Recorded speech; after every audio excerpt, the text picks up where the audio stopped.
What's up, Fight World? As you know, August 22nd, Pedro Munhoze is going to fight Frankie Edgar.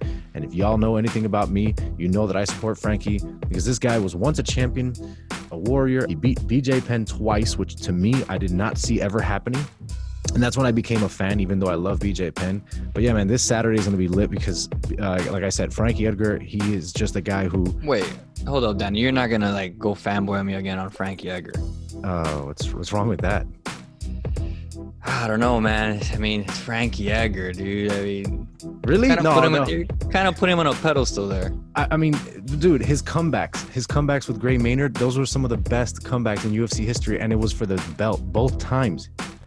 And then he ended up getting a draw, which is really rare in MMA, and even less in a title fight. Then they had a third fight where he also got dropped in the first round. It almost felt like the same fight was happening again. All right. Let's break this down. Drop the intro. And then he became champion. Welcome to Made for Fighting.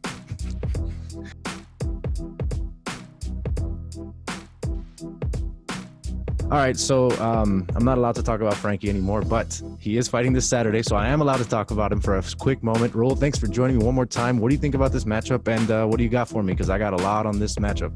It's okay. Number one, if you're a UFC fan, there's no such thing as a boring fight. You're gonna see two guys fight in a cage regardless. But I do have to say, this is one of those cards where really you're probably not gonna get really high ratings. The casuals are probably not gonna tune in for this. It's just one of those cards that are just buffers in between big pay-per-views or bigger name cards. But, you know, again, for those who are going to tune in and watch, you know, keep your eyes open. You got a good matchup in the main event with Edgar and Munhoze. The guys are both top 10, rank 8 in Frankie, number 5 in Munhoze. It's just going to be interesting to see because I know Frankie's dropping down in weight again. He's not very stable. He's just looking for his next, because he was really high in the game at one point. He was the champion. People had talked about his boxing for a while he was champion. How he was just like unstoppable, and this guy was really, really good. Like many careers, things just happened. He lost his title, didn't really have a good streak for a while. And I think now he's just trying to find his place again. Like, where can he sneak in another good run and walk his way back to fame? I agree with you. I think he also, when it came time to being top level competition, he always struggled. You know, he had those losses to Jose Aldo. Of course, Ben Henderson, he also lost to him. I just feel like he was always in the top 5, but never the guy. You know, he was champion for long enough in terms of one fight. I think he didn't even get to defend it. He got it taken away by Ben Henderson. And, you know, I agree with you there, which is why I'm going to bring to you guys now my strengths and weaknesses for Frankie Edgar. So talking about his strengths, okay, you're talking about a fighter who has cardio. I mean, we've seen his cardio to be the most impressive we've seen in MMA, among the top. I mean, you're talking 5 rounds. It doesn't matter if you hurt him. It doesn't matter if you thought you killed him in the first rounds. He's going to come back strong every time. His footwork, his boxing, absolutely technical, absolutely key, like exactly how you would want it. Picture perfect most of the time. The problems with Frankie's, or I should say the weaknesses, are the following. I don't think he packs a punch. Even if he drops weight, I don't think he's going to be the stronger puncher. And that's unfortunate because he has such great technique, but it's one of those cases where you see him punch and sometimes he lands these clean clocks on people and they don't really rock much of his opponents. Yes, he's gotten knockouts here and there Chad Mendez got knocked out by Frankie. This other guy, Gray Maynard, went down, but overall, he's not a powerful 6 out of 22 fights is not that impressive. He's got 6 knockouts in 22 fights. So his striking is more point striking, which means that whenever he gets into this game where you are going punch for punch and you fight someone like Ortega, for example, which already happened, we saw what happened. I mean, it was the Mortal Kombat uppercut that lifted Frankie off the ground.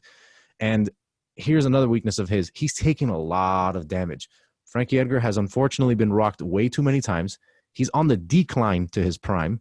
He's no longer at that age anymore. It's not really looking good for Frankie, I gotta say, if I'm gonna say the honest truth. But let me guess, with all that you just said, you're still gonna pick him to win this fight. Yeah. I do. Yeah, no, I can't blame you there. I have my fighters that I'm always gonna be a diehard fan regardless of the obstacle. But another thing is, and I talk about this a lot. I mean, listeners by now know I'm always keen on when it comes to weight loss and age, because it's a really athletic sport, and those has to be factors you have to consider. And I don't understand why fighters nowadays think that the solution is to either is to change divisions. And maybe it's something I don't know. I'm not the professional they are, and they have teams of nutritionists and strength and conditioning coaches. So they probably do know something I don't know. But I've always wondered, why can't fighters just get really, really good at the weight they've always fought? Like either build muscle, learn to condition their endurance around that, work on techniques that focus on their weaknesses. But you're talking about a guy who's aging and then dropping down in weight. Like, how is that the solution to a more successful run? No, yeah, and it's something that's getting criticized a lot lately. There's a lot of YouTube videos are coming out now saying, weight cutting is dumb in the UFC, and I think there's something to this now. I think that we're entering a new meta, which segues me into Munhoze real quick because this is why I think it's gonna be. If I'm being realistic now, again, I'm out of the fanboy possession demon.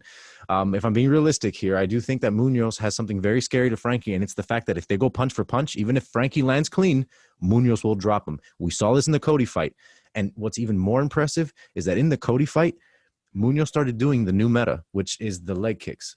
Yep. And we saw that on Saturday, right? The low leg kick that hits that calf kick. The calf kick. He landed it on Cody.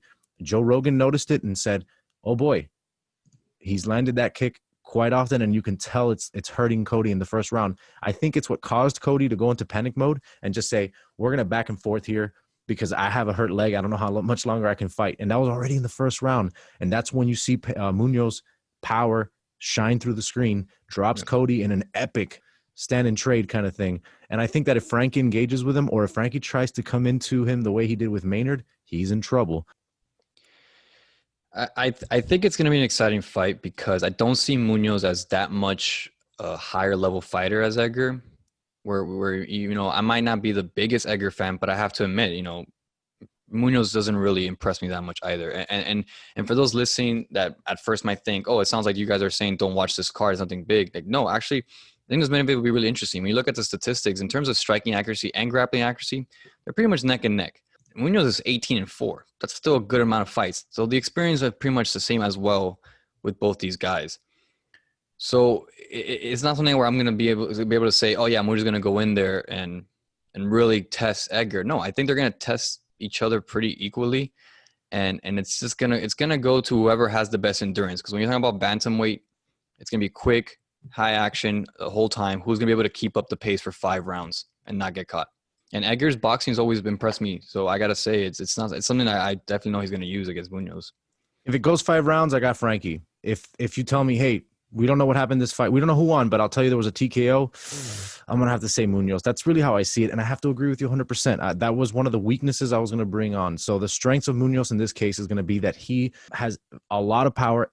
From the outside, he has really nice low kicks that you got to imagine Frankie's looking out for. Now, his weaknesses, his technicality doesn't look like it's there. He has this very these very open swings, and I don't know if that's something he can do for 5 rounds. And again, Frankie's movement is very good. His light footwork is very, very evasive of these attacks, and I think that if Munhoze doesn't pace himself, he will not be able to endure Frankie, even though I have Frankie as the underdog here. If I have to really be honest, again, I've removed the demon. Again, he can become the favorite if this happens, if Munhoze plays into this. Do you leg kick with a guy like Frankie? His wrestling's pretty damn good.